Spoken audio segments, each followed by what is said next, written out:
Once again, it's a privilege to be welcome into your homes. Today we are reading from Luke chapter 12, verse 1 to 7. At that time, so many people were crowding together that they were trampling one another underfoot. Jesus began to speak first to his disciples.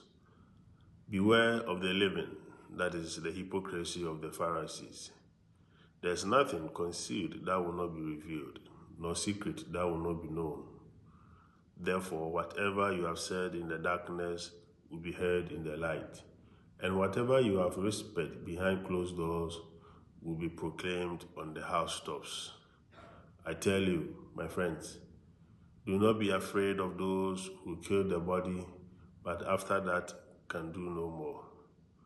I shall show you whom to fear. Be afraid of the one who, after killing, has the power to cast into Gehenna. Yes, I tell you, be afraid of that one. Are not 5 sparrows sold for 2 coins? Yet not one of them has escaped the notice of God. Even the hairs on your head have all been counted. Do not be afraid. You are worth more than many sparrows. The ending of the reading makes some very striking statements about God. The sparrow was the smallest bird of Jesus' time and place, and it was the cheapest bird to purchase in the marketplace. Yet Jesus declares that not one sparrow is forgotten in God's sight. God is someone aware of even the smallest and least significant of nature's creatures.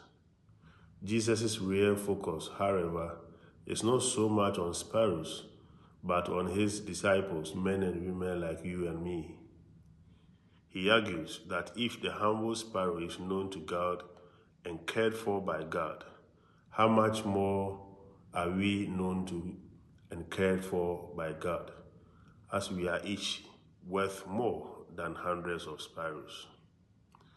Jesus seems to be saying that God is concerned with the details of his creation and with the details of our own lives. On the one hand, God is transcendent and is due our reverence and awe, what the reading refers to as fear. Fear him who has the power to cast into hell.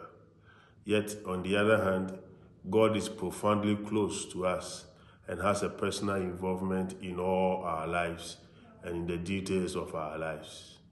Dear friends, if that is so, we can bring our lives to God knowing that God is interested in us and concerned for us. We can entrust ourselves to God, knowing that God will receive us as someone treasured and full of worth. Shalom.